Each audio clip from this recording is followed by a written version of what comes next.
வணக்கம் நேயர்களே, இன்றைய மக்கள் மன்ற நிகழ்ச்சிக்கு அன்போடு வரவேற்கிறேன். இன்று நமது நிகழ்ச்சியில் விவாதிக்க இருக்கும் தலைப்பானது குற்றங்கள் அதிகரிப்பதற்கான காரணம் என்ன, அதனை தடுப்பதற்கான வழிகள் என்னென்ன விவாதிப்போம். முன்னதாக நமது அரங்கத்திற்கு வருகை தந்துள்ள சிறப்பு விருந்தினர்களான திரு கடமை ரவி மற்றும் வண்ணநிலவன் இருவரையும் லோட்டஸ் நியூஸ் தொலைக்காட்சியின் சார்பாக அன்போடு வரவேற்கிறேன். இன்னைக்கு நம்மளுடைய தலைப்பு பார்த்தீங்கன்னா, இந்த குற்றங்கள் பெருகி கொண்டே இருக்கிறது அப்படின்னு சொல்றாங்க. ஆட்சி மாற்றம் வந்ததுக்கு பிறகாகட்டும் இல்லை ஆட்சி மாற்றத்திற்கு முன்னேவும் நிறைய குற்றங்கள் வந்துகிட்டே தான் இருக்கு, குறைந்தபாடில்லை. இதற்கு என்ன காரணமாக இருக்கும்னு நினைக்கிறீங்க, பொதுவான கருத்தாக? அதாவது ஆட்சிக்கு முன்னாடி ஆட்சிக்கு பின்னாடி அப்படின்னு நம்ம தரம் பிரிக்க முடியாதுங்க. என்னுடைய அறிவு கட்டின வரைக்கும் பார்த்தீங்கன்னா, ஒரு தனி மனிதனுடைய ஒழுக்கம் முதல்ல, பாசம் கிடைக்கல அப்படிங்கிறதுனால கூட விரக்தியில் கூட இந்த மாதிரி செயலில் ஈடுபடுறாங்க. நம்பர் 1. நம்பர் 2, படிப்பு. சரியான படிப்பு இல்லாதனால கூட அந்த மாதிரி ஈடுபடுறாங்க. இந்த காலத்துல படித்தவங்களே வந்து குற்றம் செய்யறாங்க இல்லையா? ஊழல் பண்றவங்க பெரிய முக்காவாசி பேர் வந்து நல்லா படிச்சு ஒரு நல்ல பதவியில இருக்கவங்க தான். கண்டிப்பாக. அப்படியே அவங்களுக்கு மட்டும் அந்த மாதிரியான ஒரு நினைப்பு வருகிறது. அது அவங்களுக்கு அவேர்னஸ் இல்லாதனால, ப்ராப்பர் அவேர்னஸ் இல்லைன்னு தான் நான் சொல்லணும். இப்போ எந்த மாதிரியான அவேர்னஸ் தேவை? அதாவது 3வது பார்த்தீங்கன்னா, பணம். அது வந்து ஒவ்வொரு தனி மனிதனுக்கும் ஒரு தேடல் இருந்துகிட்டே தான் இருக்குது. பணம் ஒரு பற்றாக்குறையாக இருக்குது. 2வது, அதில் ஏதாவது சாதிக்க முடியுமா அப்படின்னு சொல்லி குறுக்கு வழியில் போயிடுறாங்க. இதுதான் வந்து இந்த குற்றங்களுக்கான காரணம் அப்படின்னு ஒரு காரணம். இன்னொரு காரணம் பார்த்தீங்கன்னா பக்தி. பணம், படிப்பு, பண்பு, பக்தி, ஆன்மீகத்துக்குள்ள அவங்க இல்லாதனால கூட ஒரு தவறான பாதைக்கு போறாங்கன்னு கூட என்னுடைய கண்ணோட்டம். ஆன்மீகவாதிகளே இன்றைய காலகட்டத்தில் வந்து தவறுகள் செய்து கொண்டிருக்கிறார்கள். ஒரு 1,00,000 பேர் இருந்தாங்கன்னா ஒரு 5 பேர் தான் இருக்காங்க அந்த மாதிரி. அதுக்காக கோயிலை நாடி நம்ம போகாமல் இருக்கிறது இல்லை இல்லைங்களா? அந்த பக்தியோட ஒரு காரணமாக கூட இருக்கலாம். இவர் சொல்ற காரணங்கள் இந்த மாதிரியான தவறுகளுக்கு காரணம்னு நினைக்கிறீங்களா? இல்லை, உலகம் தோன்றிய காலத்திலிருந்து உலகத்தினுடைய இயக்கத்திற்கு நன்மையும் தீமையுமான இருவேறு விஷயங்கள் தொடர்ந்து அவசியம். நீங்கள் குற்றங்கள் ஒரு காரணமாக சொல்லும்போதே அடிப்படை அந்த ஒரு ஆதி காலத்தில் நம்ம பார்த்தீங்கன்னா ஒரு சின்ன சின்ன குற்றங்கள், ஆனால் இப்போ பார்த்தோன்னா அது ஒரு நம்ம குற்றங்கிற பட்டியலே எடுத்துக்க மாட்டோம். ஆனால் ஒரு காலத்தில் பார்த்தோன்னா அது ஒரு பிரதான குற்றமாக சொல்லிட்டு இருந்தாங்க. குற்றங்களுடைய வடிவங்கள் மாறிட்டே இருக்கு. சரி இருங்க, வடிவங்கள் மாறுது, இந்த பிரச்சனைகள்லாம் இருக்குன்னு சொல்றீங்க. பிரச்சனைகள் வரது இருக்கட்டும், முதல்ல மக்களுக்கு சரியான பாதுகாப்பு இருக்கா? இல்ல, எல்லா மனிதனுக்கும் பாதுகாப்பு இருக்குங்கிறதா என்னுடைய கருத்து. என்னன்னா, ஒரு மனிதன் தன்னுடைய பாதுகாப்பை பிறர்கிட்ட எதிர்பார்க்க கூடாது. ஒரு பிறந்த குழந்தை கல்விங்கிற ஒரு விஷயத்தை அடையும் போதே எதிர்கால வாழ்க்கைக்கான முதல் பாதுகாப்பு கல்வியில் ஆரம்பிக்குது. அந்த கல்வியை சரியா உள்வாங்கிட்டு வச்சுக்கோங்க, அந்த குழந்தையினுடைய எதிர்காலம் பிரகாசமா இருக்கும். ஆனா அந்த கல்வியை குழந்தை சரியாக அடையிறதுக்கான வாய்ப்புகள் இருக்கா இல்லையாங்கிறது ஒரு நடைமுறை கேள்வி. அந்த வாய்ப்புகளை எப்படி ஏற்படுத்தி தர வேண்டும் அப்படிங்கிறது கல்வியாளர்கள், ஆட்சியாளர்கள் செய்ய வேண்டிய பணி. ஆனா அந்த சரியான கல்வியை ஒரு குழந்தை அடையாளம் கண்டுட்டு அந்த கல்வியை அந்த குழந்தை அடைஞ்சிட்டு வச்சுக்கோங்க, முதல் பாதுகாப்பு அங்கே ஆரம்பிக்குது. அதுக்கு அடுத்தபடியே பெற்றோர்கள் நம்ம ஏதோ ஒரு குழந்தையை இந்த பூமிக்கு நம்ம கொடுத்துட்டு போனோங்கிறது மட்டுமில்லை, அடுத்த தலைமுறையை உருவாக்குகிற பணி பெற்றோர்களுக்கு. அடுத்த தலைமுறைங்கும் போது நம்ம ஒரு விஷயத்துல குறிப்பிட்ட அளவுக்கு கருத்தில் இருப்போம். அடுத்த தலைமுறைங்கிறது அந்த கருத்தினுடைய வளர்ச்சி நிலை, அடுத்த நிலையை கொண்டு போகணும். அப்படி இருக்கும்போது குழந்தைகளுக்கு உன்னதமான விஷயங்களையும் பண்புகளையும் போதிக்கிற நிலையில தந்தையர் பெற்றோர்கள் இருக்கணும். அப்ப பெற்றோர்கள் சரியா அந்த எப்படி குழந்தைகளுக்கு அடுத்த தலைமுறைக்கு போகணும் அப்படிங்கிற விஷயத்தை சரியா சொல்றாங்கன்னா அது மிகப்பெரிய பாதுகாப்பு. இன்னைக்கு இருக்கிற பெரும்பாலான பெற்றோர்கள் அந்த மாதிரி இல்லைன்னு சொல்றீங்களா? இல்ல, இன்னைக்கு இருக்கிற பெற்றோர்கள் வாழ்க்கையை எப்படி தாங்களும் உணராம தங்க தலைமுறைக்கு அறிவுப்படுத்த முடியாத ஒரு வாய்ப்பில்லாத சூழ்நிலையில ஒரு அவசர வாழ்க்கையில இருக்காங்க. பாத்தீங்கன்னா வாழ்க்கை என்பது நிதானமா ஒவ்வொரு செயலும் அனுபவிக்கக்கூடியது. நன்மையானாலும் சரி தீமையானாலும் சரி. அவன் ஒரு காலத்தில் பாத்தீங்கன்னா கல்யாண வீடுகளே 3 நாள் 4 நாள் இருக்கும், கூட்டம் இருக்கு, எல்லாம் நல்லா கொண்டாடுவாங்க, திருவிழாக்களையும் கொண்டாடுவாங்க. இது என்னன்னா மன மகிழ்ச்சிகளை பரிமாறு மட்டும் இல்லாம உறவர்கள் மூலம் ஒரு தார்மீக பலத்தை பெருக்க வச்சுக்க. இதே பாத்தீங்கன்னா ஒரு மரண வீடானாலும் சரிங்க, அங்கே பார்த்தா நிறைய உறவினர்கள் வருவாங்க, நண்பர்கள் வருவாங்க. அப்ப வரும்போது அவங்களுடைய துக்கம் அங்கே நிவாரணம் ஆகிறது, ஆறுதல் சொல்ல சொல்ல அந்த மன வலிமை கிடைக்குது. இப்ப சமூக வாழ்க்கையில எல்லாமே அவசரம். இந்த அவசரத்துல வாழ்க்கையில நடக்கக்கூடிய பிரச்சனைகளை எதிர்கொள்ளக்கூடிய ஒரு மனோபாவம் பெற்றோருக்கு இல்லை. இப்படி இருக்கும்போது குற்றங்களுக்கான காரணத்தை நம்ம தேடிட்டு இருந்தோம்னு வச்சுக்கோங்க, பிற பேர் சுமத்துங்கிறதே மிகப்பெரிய குற்றங்கிறது என்னுடைய கருத்து. சோ பெற்றோர் வந்து சரியான வழி வகுத்து தரலைன்னா கொலை இந்த மாதிரியான சம்பவங்கள் நடக்குது அப்படின்னு சொல்றீங்க. பலாத்கார குற்றங்கள் வருவதற்கான காரணங்கள் என்ன? அதுக்கு முன்னாடி ஒரு சின்ன ஒரு விளக்கம் கொடுக்கலாம். கண்டிப்பா சொல்லுங்க. ஒரு அற்புதமான விளக்கத்தை வண்ணன் சார் கொடுத்துருக்காரு. அதாவது நம்ம ஒன்றை நாடி போகாமல் இது வந்து இங்கே கிடைக்கும்னு நம்ம நினைக்கிறோம். தனக்குள்ள ஒரு ஆற்றல் இருக்குது, நம்ம யார், நம்ம என்னவா இருக்கோம், என்னவா இருந்தோம், என்னவா இருக்க போகிறோங்க, அந்த லட்சியமே இல்லாத வாழ்க்கை வாழ்ந்துட்டுருக்காங்க. இப்போது சார் சொன்ன ஒரு பாயிண்ட்டை நான் ஒரு சேர்த்து சொல்லலான்ட்டுருக்கேன். இப்போது ஒருவன் நல்லவனாவதும் தீயவனாவதும் அன்னை வளர்ப்பதில்லை. அது ஒத்துக்கிறீங்களா? கண்டிப்பாக ஒத்துக்க முடியாது. எந்த ஒரு தாயும் தகப்பனும் வந்து தன்னுடைய பையனோ பொண்ணோ கெட்டு போகணும்னு நினைக்க மாட்டாங்க, தான் தவறாக போயிட்டு இருந்தாலும். அதாவது பெற்றோர்கள் வந்து தவறாக நினைக்க மாட்டார்கள் அப்படின்னு சொல்றீங்களா? ஏதோ ஒன்று ஆயிடுச்சு இருந்தாலும் ஒரு பையனும் பொண்ணும் வந்து ஒரு தாய் கிட்ட போற காரணம், தாய் வந்து காரணமா இருக்க மாட்டாங்கிறது. பாடல் வரிகள் என்ன சொல்லுதுன்னா அன்னை வளர்ப்பதிலேன்னு கொண்டு இங்க முடிச்சிட்டாங்க.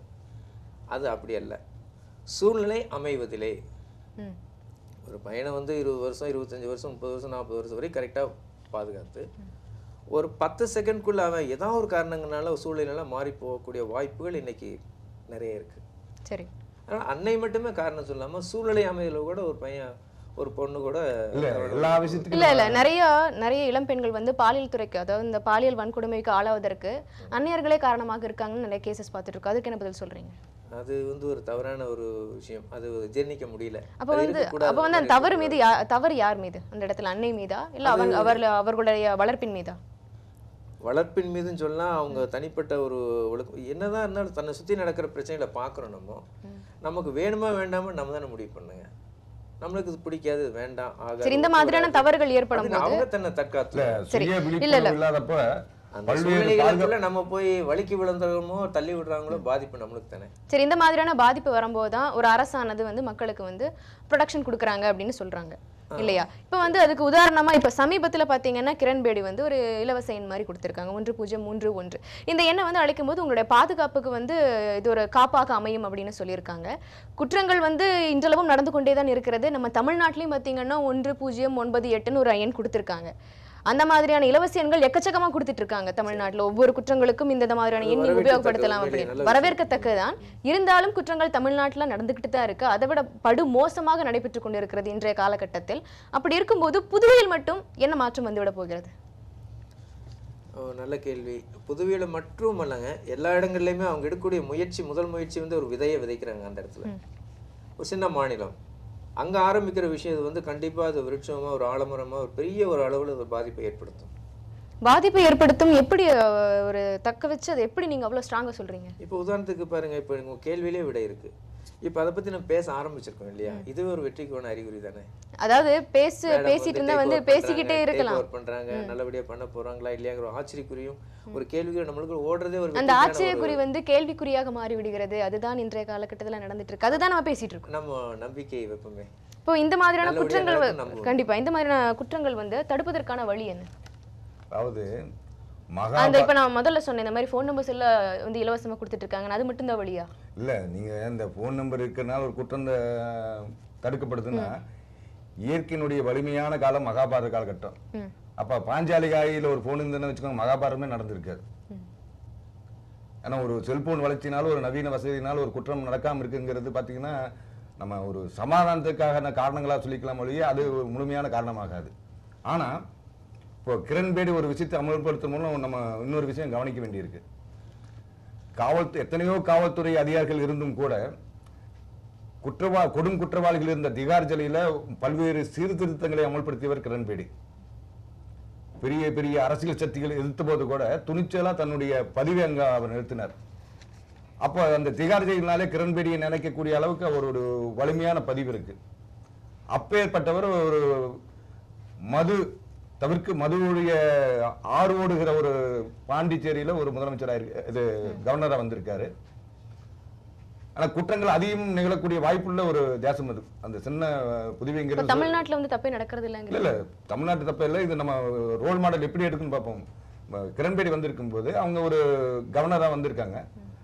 அவங்க இப்படி ஒரு நம்பர் கொடுத்து குற்றங்கள் ஏதாவது இருந்தா சொல்லுங்க அப்படின்னு சொல்லும்போது திகார் ஜெயிலில் நடந்த மாதிரி மாற்றங்கள் புதுவையில நடக்குமா அப்படிங்கிற திகார் ஜெயில வந்து கிரண் பேடி ஒவ்வொருத்தரையும் தனித்தனியா சந்திச்சு பேசினாங்க. அங்க புகார் பெட்டிகள் வைக்கப்பட்டது, தினசரி அவங்க எடுத்து பார்த்தாங்க. ஆனா இங்க வந்து இலவச எண்கள் கொடுக்கும்போது எல்லாரும் பேசுவாங்க, எல்லாரும் வந்து நேரடியாக கிரண் பேடி கிட்ட பேச முடியுமா அப்படிங்கிறது இங்க கேள்விக்குறி. இல்லம்மா, எப்பவுமே ஒவ்வொரு காலகட்டத்திலும் ஒவ்வொரு விஷயம் நம்ம கவனத்தை திசை திருப்பிட்டே போயிட்டு இருக்கோம். ஆனா சம்பவங்கள் நிகழ்ந்துட்டே இருக்கும். 108ங்கிறது விபத்துகளை குறைப்பதற்கான ஒரு நம்பர்னு கொடுத்தாங்க. 108 கொடுத்ததுனால விபத்துகள் குறைஞ்சு போறது இல்லை. என்ன விபத்துல சிக்கலுக்கான நிவாரணம் உடனடியாக கிடைக்கிறதுக்கான ஒரு வாய்ப்பு 108 கிடைக்கிறதா? 108 மூலமாக நிறைய வெளியே கிடைக்கிற தகவல்கள். ஒரு காலத்துல பாத்தீங்கன்னா ஒரு விபத்து நடந்ததுன்னு வச்சுக்கோங்க, 80% உதவி கிடைக்கிறதுக்கான வாய்ப்பு இல்லாம இருந்தது. இப்போது 80% உதவி கிடைக்கிறதுக்கான வாய்ப்பு இருக்கு. 20% காலங்காலமா மனித குலத்துல இருக்கிற கவனக்குறைகள் பல்வேறு விஷயங்கள் அடிப்படையில் அந்த தவறுகள் நடந்துட்டு தான் இருக்கு. ஆனா 108 வந்த பிறகு அந்த அதே 108 வாகனத்தை தான் மரக்கட்டைகளை கடத்துவதற்காக பயன்படுத்தினாங்க இல்லையா? இல்ல, மனிதனுடைய புத்தி நன்மையாகவும் இயங்கும் தீமையாகவும் இயங்க இருக்கு. நீங்க சொல்றது உதாரணம். ஆனா அந்த கடத்தலுக்கு 108 வாகனத்தை உபயோகப்படுத்துறாங்க அப்படிங்கிற ஒரு விஷயத்தை சொல்லி 108 வாகனத்தையும் நம்ம தடவுன்னு வச்சுக்கோங்க, அது எவ்வளவு பெரிய அபத்தம். நீங்க சொல்ற 108 வந்து விபத்துகள் ஏற்படும் போது உதவி செய்வதற்கு சரியாக இருக்கும். நான் கேக்குறது குற்றங்கள், இந்த குற்றங்களை வந்து தடுப்பதற்கு என்ன வழி? இல்ல, குற்றங்கள் தடுப்புக்கு இந்த வெறும் எண் கொடுத்தால் மட்டும் குற்றம் தடுக்கப்படுமா அப்படின்னு சொன்னோம்னா, அதாவது இங்க குற்றம் நிகழுது, இந்த குற்றத்தை தடுங்கன்னு சொல்லிட்டு இந்த குற்றத்தை பத்தி, இந்த விபத்து பத்தி அப்படி உடனடி தகவல் அதுக்காக அது மாதிரி இதையும் நம்ம நினைச்சுக்கலாம் முடிய, வெறும் எண் கொடுத்ததால் மட்டுமே குற்றங்கள் தவிர்க்கப்படும் சொல்ல முடியாது. ஏன்னா கிரண்பேடி செஞ்சதை பாத்தீங்கன்னா ஒரு வகையில நல்ல விஷயம்னா கூட, இன்னொரு விஷயம் அரசியல் பார்வையில் பார்க்கும்போது அவங்க செஞ்சது ஒரு முதல் குற்றம். ஏன்னா ஒரு மாநிலங்கும் போது முதலமைச்சர் கூடிய அதிகாரம் அதிகமா இருக்கணும். முதலமைச்சர் பதவி ஏற்காதுக்கு முன்னையே கவர்னரா பதவி ஏற்றவர் முதலமைச்சருடைய அதிகாரத்தில் குறிக்கிறதே ஒரு முதல் குற்றம். இவங்க எவ்வளவு ஒரு நல்ல விஷயம் இவங்களுடைய நோக்கத்தில் பின்னாடி இருந்தாலும் கூட அடுத்தவருடைய அதிகாரத்தில் தலையிடுவது இருக்கலங்க, அது ஒரு குற்றம். இந்த குற்றம் பல குற்றங்களுக்கு விதையாயிரும். அதனால கிரண்பேடி சில விஷயங்களை கையாளுவதற்கு முன்னால், நம்ம இப்ப காவல்துறை அதிகாரியா இருக்கமா, கவர்னரா இருக்கமா, ஒரு கட்சியினுடைய முன்னாள் முதலமைச்சருக்கான வேட்பாளராக இருக்குமான்னு தான் எந்த நிலையில இருக்குங்கிறத கவனத்தில் வச்சுட்டு சில விஷயங்களை வெளிப்படுத்துறது ரொம்ப நல்லதா இருக்கு. நிச்சயம். அதே மாதிரி இன்றைய காலகட்டத்தில் வந்து இந்த காவல்துறை அதிகாரிகள் மீது எந்த அளவுக்கு மக்கள் நம்பிக்கை வைத்திருக்கிறார்கள்? மிக அருமையான கேள்விங்க இந்த கேள்வி. ஏன்னா ஃப்ரெண்ட்ஸ் ஆஃப் போலீஸுங்கிற ஒரு அமைப்பு தொடங்கினுடைய நோக்கமே காவல்துறை அந்த யூனிஃபார்ம் பார்த்தோன்னே ஒரு பய உணர்வு தான் வருது, பாச உணர்வு வர்றதே கிடையாது. பாச உணர்வு உங்களுக்கு பாதுகாப்பு வருகிறதா? பாதுகாப்பு உணர்வு வருதா? பாதுகாப்பு உணர்வு கண்டிப்பா வருது, அதுல எந்த மாற்றம் கிடையாது. ஆனா வந்து பெரும்பாலான குற்றங்களுக்கு வந்து இதே காவல்துறை அதிகாரிகள் தான் வந்து நிக்கிறாங்க, பக்கத்துல துணையாக நிற்கிறாங்க அப்படிங்கிற குற்றச்சாட்டு இல்ல. ஒரு சில சம்பவம் தாங்க. இப்போ வந்து ஸ்கூல்ல ஒரு மாணவன் வந்து மார்க் கம்மியா எடுக்கிறாங்கிறதுனால, மார்க் கம்மியா எடுக்கிற ஒரு பையனோ பொண்ணோ கெட்டவங்க கிடையாது, வேற ஆற்றல் அவங்களும் நிறைய இருக்கு. அந்த மாதிரி மற்ற மாணவர்கள் நல்லா படிக்கிறாங்கல்ல. ஒரு சில சம்பவங்களை தான் நம்ம பார்க்குறோம், நிறைய நல்ல விஷயங்கள் நடக்குது நாட்டில்.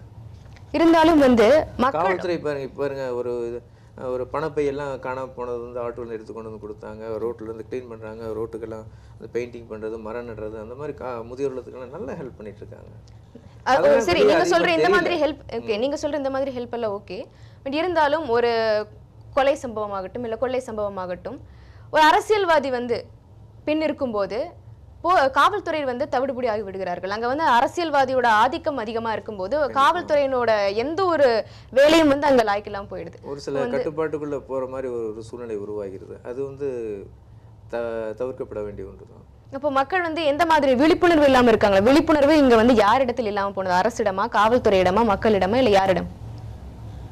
இப்போ உதாரணத்துக்கு வந்து நம்மளுக்குள்ள ஒரு காவல்துறை இருக்கு, நம்மளுக்குள்ள ஒரு டாக்டர், நம்மளுக்குள்ள ஒரு இன்ஜினியர், நம்மளுக்குள்ள ஒரு அட்வொகேட்னு சொல்லி நம்ம நடக்கிற போது நான் ஒரு போலீஸ் ஆஃபீஸர், நான் ஒரு டாக்டர், நான் ஒரு சோஷியல் ஒர்க்கர், நான் ஒரு நடத்துனர், அப்படி ஒரு சயின்டிஸ்டாக யோசிச்சோம்னா தவறுகள் வர வாய்ப்பே கிடையாது. அங்கே போலீஸ் வருவாங்க, அது நம்ம வண்டி அங்கே போகக்கூடாது, போலீஸ் வராரு, அவங்களுக்காக நம்ம வண்டி ஓட்டக்கூடாது, நமக்காக. அது பாதுகாப்பு என்பது நமக்காக, அவங்கள பார்த்து பயப்படணுங்கிற அவசியம் கிடையாது. பணிவாக இருக்கிறோம், பயப்பட வேண்டியதில்லை, அவங்களோட ஒரு நட்பு ரீதியாக இருக்கிறது இன்னும் நல்ல விஷயமா தோணுது. சரி, பெண்களுக்கான பாதுகாப்பு எந்த அளவுக்கு இருக்குன்னு நினைக்கிறீங்க? என்னை பொறுத்தளவு பார்த்தீங்கன்னா பெண்களுக்கான பாதுகாப்புங்கிறது இந்த தமிழ்நாட்டை பொறுத்தளவு ஒரு 80-90% சரியா இருக்கு. சரியா இருக்குன்னு சரியா இருக்கு. 10% உலகம் தோன்றிய காலத்திலிருந்து இருக்கிற அந்த பிறழ்ச்சி இருக்குல்லங்க, அந்த மாதிரியான 10% ஒரு கவனத்துக்கு அப்பாற்பட்டு இருக்க ஒழிய ஒரு 90% சரியா இருக்கு. ஏன்னா ஒரு காலத்துல 90% சரியா இருக்கு அப்படிங்கும்போது பெரும்பாலான தவறுகள் ஏன் வந்து பெண்களுக்கு எதிராக நடக்குது? ஏமா இந்த தமிழ்நாட்டுடைய மக்கள் தொகையில ஒரு உதாரணமாக ஒரு 10 கோடி இருக்காருன்னு வச்சுக்கோங்க. குற்றங்களுடைய பார்த்தீங்கன்னா ஒரு 50 பேர் 100 பேருக்குள்ள தான் இருக்குது. இந்த பெண் பாலியல் சம்மந்தப்பட்ட குற்றச்சாட்டுகள் ஒரு 50 100 பேருக்கு தான் நமக்கு வெளிவர தகவலே வருது. அது மறுபடியும் ஒரு 100 பேர் நம்ம சேர்த்து சொன்னா கூட குற்றங்களுடைய பர்சன்டேஜ் குறைவு. பாண்டிச்சேரியான ஒரு சின்ன மாநிலத்திலேயே குற்றங்களை கட்டுப்படுத்த முடியாம அரசாங்கம் திணறும் போது இவ்வளவு பெரிய மாநிலத்துல குற்றங்களுடைய அளவை நீங்க அந்த கடந்த சில வருடங்களான அந்த புள்ளி விவரங்களை கணக்கு போட்டு பார்த்தீங்கன்னா இந்த பாலியல் சம்பந்தப்பட்ட குற்றச்சாட்டுகள் மற்ற மாநிலங்களோட ஒப்பிடும்போது தமிழகத்தில் மிகவும் குறைவு. ஏன்னா இது பண்பாட்டு ரீதியா இப்படித்தான் இருக்கணுங்கிற பண்பாட்டு ரீதியான சில விஷயங்களை முன்னெடுத்து வச்சதுனால, கலாச்சார விஷயங்களை மேன்மைப்படுத்தி அந்த பிரச்சாரங்கள் தொடர்ந்து இருந்ததுனால பாலியல் சம்பந்தப்பட்ட குற்றங்கள் மற்ற மாநிலங்களோட ஒப்பிடும்போது தமிழகத்தில் குறைவு. தமிழகத்தில் குறைவு அப்படின்னு சொல்றீங்க. அப்ப அந்த மாதிரி பாதிக்கப்பட்டவங்களுக்கு சரியான நீதி கிடைக்கப்படுகிறதா? இல்ல, நீதி கிடைக்கிறதா கிடைக்கலங்கிற கேள்விக்கு பல்வேறு விதமான பதில் இருக்கு. பாத்தீங்கன்னா சில வழக்குகள் இல்ல, நான் வந்து நினைக்கிறேன், நீங்க சொன்னீங்க பெரும்பாலான குற்றங்கள் வந்து வெளியே தெரியறது கிடையாது அப்படின்னு சொன்னீங்க. இப்ப வெளியே தெரியும் போது ஏன் தமிழ்நாடு வந்து முதலிடத்துக்கு போகாது இந்த மாதிரியான குற்றங்கள்ல? இல்ல, நீங்க கேட்கிற கேள்வி ரொம்ப அருமையான கேள்வி. ஆனா வெளியே தெரிஞ்சாலும் குற்றங்களுடைய பட்டியல் அளவு பாத்தீங்கன்னா தமிழ்நாடு பின்னாடி இடத்துல தான் இருக்குங்கிறதுக்கு ஒரு காரணம் என்னன்னு பாத்தீங்கன்னா, இப்போ ஏற்கனவே குற்றங்களுடைய அளவு வெளிவந்த மற்ற மாநிலங்கள் அங்கேயும் இதே மாதிரி நிறைய குற்றங்கள் வெளிவராமல் இருக்கும். ஆனா சில குற்றங்கள் ஏன் பிரபலமாகுதுன்னு பாத்தீங்கன்னா, அந்த நேரம் அரசியலில் நிகழக்கூடிய முக்கியமான நிகழ்வுகளை மக்களுடைய கவனத்திலிருந்து திசை திருப்பதற்காக சில வழக்குகளை பிரபலப்படுத்துறாங்க. உங்களுக்கு டெல்லியில் ஒரு மாணவி அந்த கடத்திட்டு போனாங்கன்னா அது இந்திய அளவில் ஃபேமஸ் ஆச்சு. அதே மாதிரி சமுத்திரம் கோயம்புத்தூர்லயே வேற நகரத்திலே நடந்தா பெருசாகிறது இல்லை. என்ன காரணம்னா, ஊடகங்களும் கூட குறிப்பிட்ட சில பகுதிகள் நடக்கும்போது அந்த நேரத்தில் நடக்கிற அரசியல் நிகழ்வுகளிலிருந்து மக்களுடைய கவனத்தை திசை திருப்பதற்காக சில வழக்குகளை பயன்படுத்துறாங்க. அந்த டெல்லியில அந்த ஒரு சம்பவம் நடந்ததுனால அந்த ஒரு சம்பவமா நடந்தது, வேற சம்பவமே நம்ம நடக்கலன்னு நம்ம சொல்ல முடியாது. ஆனா அந்த நேரத்துல அரசாங்கம் அல்லது எதிர்க்கட்சிகள் நிகழ்த்துகிற சில தவறுகளை மக்கள் எந்த மாதிரியான தவறுகள் நிகழ்த்துகிறார்கள் என்று சொல்லுங்க. உதாரணமா பாத்தீங்கன்னா, ஒரு ஏதோ ஒரு விஷயத்துல விலைவாசி ஏத்துறாங்க, ஊடகங்கள்ல பத்திரிகையில செய்தி வருது, இது மக்கள் மனதில் ஒரு கொதிநிலை ஏற்படுத்தும். இந்த கொதிநிலையை ஏற்படுத்தும் போது முழு கவனம் அதில் இருந்ததுன்னா அது சம்பந்தப்பட்ட போராட்டங்கள், உண்ணாவிரதங்கள், அந்த மாதிரி விஷயங்கள் நடக்கும். அந்த மாதிரி நேரத்தில் அரசியல்வாதிகள் என்ன பண்றாங்க, ஒரு வலுவா கவனத்தை திசை திருப்ப இருக்கு. தமிழ்நாட்டில் பாத்தீங்கன்னா முதல்ல 2 விஷயம் இருந்தது. இலங்கை தமிழர் பிரச்சனை ஒண்ணு இருந்தது, வீரப்பன் விஷயம் இருந்தது. இங்க அரசாங்கம் ஏதாவது தவறு வரும்போது பாத்தீங்கன்னா பத்திரிகையில இயல்பா வீரப்பன் வந்து முதல்ல பக்கத்துக்கு வீரப்பன் இந்த காட்டுல இருக்காரா, இந்த காட்டுல இருக்காருன்னு போடுவாங்க. அப்புறம் பிரபாகரன் உயிரோடு இருக்கிறாரா இல்லையான்னு சொல்லிட்டு அந்த விஷயம் போடுவாங்க. இந்த மாதிரி உணவு சார்ந்த விஷயங்கள் வரும்போது பாத்தீங்கன்னா மனிதனுடைய இயல்பு திண்ணை பேச்சில் பழக்கப்பட்ட மனிதர்கள் இயல்பா அவனுடைய தேவை வேற எதுவாக இருந்தாலும் கூட, மிகப்பெரிய தேவை இருக்கும், அது இருந்தாலும் கூட அந்த நேரத்தில் உணவு சார்ந்த பிரச்சனையை தான் முன்வைக்கிறாங்களோ அதுல கவனம் திசை திரும்பு. இந்த இலகுவான ஒரு வியூகத்தை எல்லா அரசியல் கட்சிகளும் அரசாங்கங்களும் கையில் இருக்கிறதுனால தான் சில வழக்குகள் பிரபலமாகுது. சில அரசாங்கத்தினுடைய கவனம் கட்டாயம் தேவைப்படுகிற வழக்குகள் கவனத்துக்கு அப்பாற்பட்டு நிற்குது. அதே மாதிரி இன்றைய காலகட்டத்தில் பார்த்தீங்கன்னா மோசடி அப்படிங்கிறது வந்து ரொம்பவே கேஷுவலா நடக்கிற ஒரு விஷயம் ஆயிருச்சு. அதற்கான போராட்டங்களையும் மாணவர்கள் பெரும்பாலும் ஏற்று நடத்துகிறார்கள். ஏன், இதற்கான காரணம் என்ன? அதாவது வன்முறை சம்பவங்கள் அப்படின்னாலே பெரும்பாலும் அதுல மாணவர்கள் தான் இருக்காங்க. அவங்க செய்யற அந்த போராட்டங்கள் எல்லாம் வந்து நியாயமாகவே இருந்தாலும் தவறானது வந்து அவர்கள் மீது திணிக்கப்படுகிறது. இதற்கு காரணம் என்ன?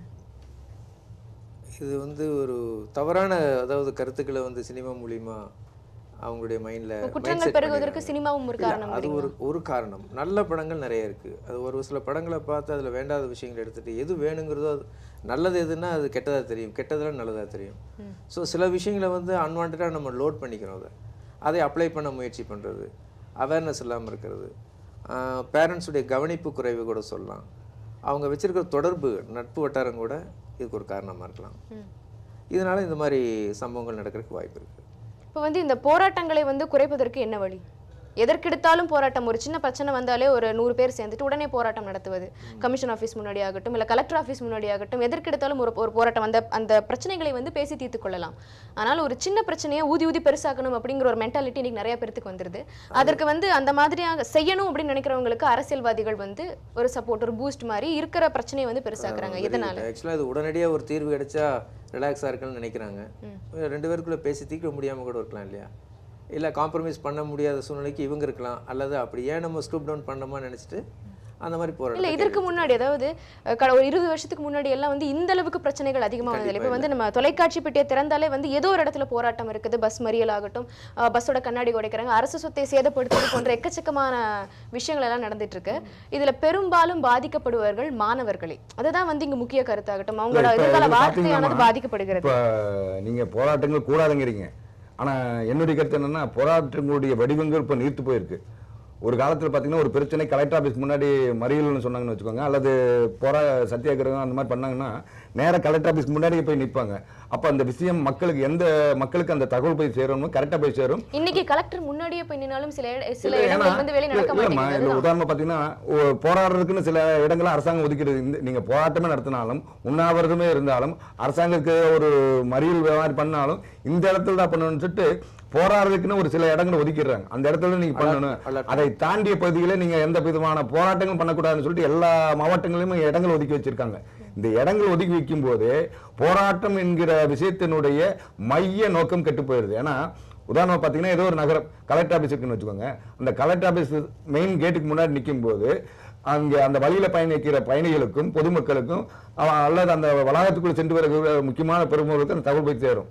இவங்க என்ன பண்றாங்க, அந்த கலெக்டர் ஆபீஸ்ல இருந்து 1 கிலோமீட்டர் 2 கிலோமீட்டர் தாண்டி மக்கள் நடமாட்டம் அதிகம் இல்லாத ஒரு பகுதியை தேர்வு செய்து நீங்கள் போராட்டம் நடத்தினா இங்கதான் நடத்தணும்னு சொல்லும் போது பாத்தீங்கன்னா அந்த நிகழ்ச்சியை காண வருகிற பத்திரிகைகள் ஊடகங்கள் அந்த செய்தியை எந்த அளவுக்கு பிரபலப்படுத்துதோ அதை பொறுத்து அந்த விஷயம் வெற்றி அடையுது.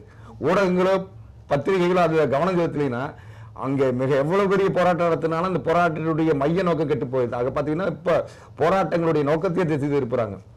ஒரு ஒரு ஒரு 2 விழுக்காடுகள் எடுத்துட்டோம்னா ஒரு 98% வெற்றியை நோக்கி பயணத்தை தான் எல்லாருமே இருக்காங்க. சரி, அப்போ வந்து குற்றங்கள் வந்து கம்மியா இருக்குன்னு சொல்றீங்க, அதிகரிக்கும் அப்படின்னு வந்து ஒரு குரூப் சொல்றாங்கன்னு வச்சுக்கலாம். அதிகரிக்கிறத மாதிரி எனக்கு அறிவு கெட்டின வரைக்கும் இல்லைங்க. கண்டிப்பா குறைஞ்சிட்டு தான் இருக்குன்னு நான் சொல்ல முடியும். எது மையமா வச்சு சாத்தியமாக சொல்றீங்க? மிகைப்படுத்தல்கள்னால அதிக அளவில் இருக்கிற மாதிரி நம்ம ஒரு கண்ணோட்டத்துக்குள்ள வந்துடுமே தவிர கண்டிப்பாக நல்ல வளர்ச்சி இருக்கு. வல்லரசு நோக்கிய பயணத்தில் நம்ம உறுதியா இருக்கோம். இப்போ இந்த நிச்சயமா இப்போ வந்து இந்த மாதிரியான தவறுகள் வந்து களையப்பட வேண்டும் நினைக்கிறீங்களா? ஆமாங்க, உங்களுக்கு எப்போதுமே எந்த ஒரு தவறு நிகழ்ந்தா அந்த தவறு நடந்த பிறகு நம்ம அதை ஆய்வு பண்றதை விட 2 விதமாக அதை அணுகலாம். இனிமேல் அந்த தவறு நடக்காமல் இருப்பதற்கு என்ன வாய்ப்பு, அதுக்கு உரிய சூழலை எப்போ ஏற்படுத்துவது, அந்த தவறுகளுக்கு எதிரான மனநிலையை எப்போ ஏற்படுத்துதுங்கிற மாதிரியான பல விஷயங்களை நம்ம கவனத்தில் படுத்தணும்னு வச்சுக்கோங்க, பல குற்றங்கள் நிகழாமல் இருக்கும். ஆனால் இப்போ நாட்டில் மிகப்பெரிய ஒரு மாதல் என்னன்னா, அதிகார போதைக்கும் மது போதைக்கும் இடையில பெரிய யுத்தம் நடந்துட்டே இருக்கு. மதுவை நீண்ட காலம் தங்களுடைய அரசியல் ஆதாயங்களுக்காக அரசியல் போதைக்காக பயன்படுத்தி மக்களை அந்த பழக்கத்துக்கு ஆட்படுத்தியவர்களே கூட தங்களுடைய மது போதைக்கு மட்டுமல்ல லஞ்சத்திற்கும் மதுங்கிறது நம்ம பாத்தீங்கன்னா இப்ப ஒரு சொன்ன போதையாடுற விஷயம், அதனால டக்குனு மது சொல்ற நொழிய லஞ்சம் அதோட கூட்டு பிறந்த கூடாது தான். அதனால லஞ்சத்தை இரண்டாவது பேசலாம். இப்போ முதல் பாத்தீங்கன்னா அந்த மதுவில் இருந்து எல்லா விஷயம் தோங்குது. ஏன்னா மதுங்கிறது ஒரு மனிதனுடைய இயல்பான செயல்பாட்டை தடுக்கக்கூடிய ஒரு விஷயம். அந்த அரசியல் போதைகளுக்காக ஒரு காலத்தில் பாத்தீங்கன்னா தங்களுடைய அதிகாரங்களுக்காக பொருளாதார வளர்ச்சி அப்படிங்கிற பேர்ல மக்களுடைய பணத்தை வாங்குறதுக்கு மதுவை பயன்படுத்துனாங்க. இப்ப பாத்தீங்கன்னா அடுத்த அதிகார இலக்குக்கு இந்த மதுங்கிற விஷயம் இடையாறு இருக்கு அப்படிங்கிறதுக்காக நாங்க மதுவிலக்கு கொண்டு வர்றோம், பூரண மதுவிலக்கு கொண்டு வரோன்னு ஒருத்தர் சொல்றாங்க, நாங்க இங்க படிப்படியா மதுவிலக்கு கொண்டு வர்றோம்னு சொல்றாங்க. அப்புறம் இனி கொஞ்ச காலம் பாத்தீங்கன்னா நாங்க மலிவு முறை மது கொண்டு வரோன்னு ஒரு தரப்பு சொல்லுவாங்க. அப்ப பாத்தீங்கன்னா அதிகார போதைக்காக இன்னொரு போதையை ஒரு கருவியா பயன்படுத்திட்டு இருக்காங்க. இந்த நிலையில இந்த தேசத்தில் குற்றங்கள் எப்படி குறையும் அப்படின்னு நம்ம கேள்வி எழுப்புனா, நம்ம அதிகார பீடத்துல யார் உட்கார வைக்கிறோமோ அவர்களுடைய தகுதியை பற்றியான சில விதிமுறைகள் நம்ம கடுமைப்படுத்தணும். அதுதான் என்னுடைய முக்கியமான கருத்தா இருக்குங்க. சரி, மாணவர்கள் மட்டும் இல்லாம இல்ல பெரும்பாலும் வந்து அவர்கள் மீது ஒரு குற்றம் தீவிரவாதத்திற்குள் செல்கிறார்கள் அப்படின்னு சொல்றாங்க. இல்ல மாணவர்கள் மேல சொல்றேன்னா அவங்களுடைய பருவம் அப்படி. அந்த பருவத்துல அந்த மாதிரியான பருவத்துல தீவிரவாதம் இல்லம்மா, நீங்க மாணவர்கிட்ட இருக்கிற ஏன் அந்த ஒரு விஷயத்தை மட்டும் பாக்குறீங்க? ஒரு சமூகத்துக்கு அடுத்த விஷயங்களை சொல்லக்கூடிய பருவம் அது. அவங்க கத்துட்டு இருக்கிற விஷயத்துல அவங்க எந்த விஷயத்தை அதிகமா உள்ள வாங்கியிருக்காங்களோ அதிகமா அதை பிரதிபலிக்கிறாங்க. நீங்க மாணவன் இருக்கும் போதே ஒட்டுமொத்தமா தீவிரவாதத்தை மட்டும் அவங்க வெளிப்படுத்த சொல்ல முடியாது. ஒரு காலத்துல கல்வியை ஒரு 30 பக்கம் புக்கு படிக்கிறதுக்கு மாணவர்கள் தங்கிட்டு இருந்தாங்க. இப்ப பார்த்தா வேலையுமா புக்கு வருது. அத்தனை புத்தகங்களையும் படிச்சுட்டு 1000 1200 மார்க் +2 இலக்குன்னு வச்சுக்கோங்க. 1900க்கு மேல நிறைய மாணவர்கள் வாங்குறாங்க. அப்ப தங்களுக்கு நிர்ணயிக்கப்பட்ட இலக்குகளை நோக்கிய பயணத்தை வெற்றி இலக்கை போக்கி அவங்க ரொம்ப வேகமா பயணிட்டு இருக்காங்க. அப்படி பயணிச்சுட்டு இருக்கும்போது அந்த நேரத்தில் அவங்க கவனத்தில் வர்ற வேற சில விஷயங்கள் இருக்குல்லங்க. இந்த இளைஞர்களை அந்த டூன் பண்ற மாதிரியான சில அரசியல் சக்திகள் அவங்களை நெருங்குறாங்கல்ல, சில மாணவர்கள் அந்த மாதிரி சக்திகளுக்கு பலியாகிற விஷயமும் சில இடங்கள் நடக்குது. அதுதான் நீங்க சொல்ற விஷயம், மாணவர்கள் இருந்து தீவிரவாதிகள் வர்றாங்கன்னு. ஏன்னா மாணவர்கள் தான் நல்ல விஷயங்களுக்காக பயன்படுத்துவாங்க, தீய விஷயங்களுக்காக பயன்படுத்துவாங்க. அந்த மாணவர்களை யார் நெருங்குகிறார்கள் என்பதை மாணவர்களுடைய பெற்றோர்களும் ஆசிரியர்களும் சுற்றில் இருக்கிற நண்பர்களும் கவனமா இருந்தாலே மாணவர்கள் வந்து தீவிரவாதிகள் உருவாக மாட்டாங்க. ஆனா நம்ம கவனம் செலுத்துறது இல்லை. ஏன்னா வேகமான வாழ்க்கை, நம்ம குடும்பத்துல ஒரு நாளைக்கு 4 மணி நேரம் நம்ம செலவழிக்கிறக்கே நம்ம நேரம் பத்துறது இல்லை. அந்த மாதிரி இருக்கும்போது மாணவர்கள் நம்ம அங்கேயே கவனம் செலுத்த போறோம். அப்ப குற்றங்கள் பெருகிச்சு, அது பெருகிச்சுன்னு சொல்லிட்டு நம்ம மாணவர்களை குற்றம் சொல்றது எந்த வகையிலுமே ஒரு சரியான விஷயமா இல்லை. நிச்சயமாக. அதாவது வந்து இத்தனை நேரம் நம்ம வந்து பேசிட்டு இருந்தோம், அதாவது குற்றங்கள் வந்து களையப்பட வேண்டும், குற்றங்கள் குறைவதற்கான வழிகள் இவை அப்படின்னு சொன்னீங்க. இருந்தாலும் வந்து மாணவர்கள் மட்டும் இல்லாம அவர்களுடைய பெற்றோருக்கும் வந்து சரியான விழிப்புணர்வு தேவை அப்படிங்கிறது இங்க முக்கியமான ஒரு கருத்தாக இருக்கிறது. நிச்சயமா நிச்சயமா. இத்தனை நேரம் வந்து எங்களுடைய அரங்கத்திற்கு வந்து உங்களுடைய கருத்துக்களை பதிவு செய்ததற்காக லோட்டஸ் நியூஸ் தொலைக்காட்சியின் சார்பாக மீண்டும் நன்றி தெரிவித்துக் கொள்கிறேன். நேயர்களே, இத்துடன் இன்றைய நிகழ்ச்சி வந்து நிறைவு பெறுகிறது. மீண்டும் அடுத்த நிகழ்ச்சியில் சந்திப்போம். விடைபெறுவது விபூஷினி வெங்கடேஷன். நன்றி, வணக்கம்.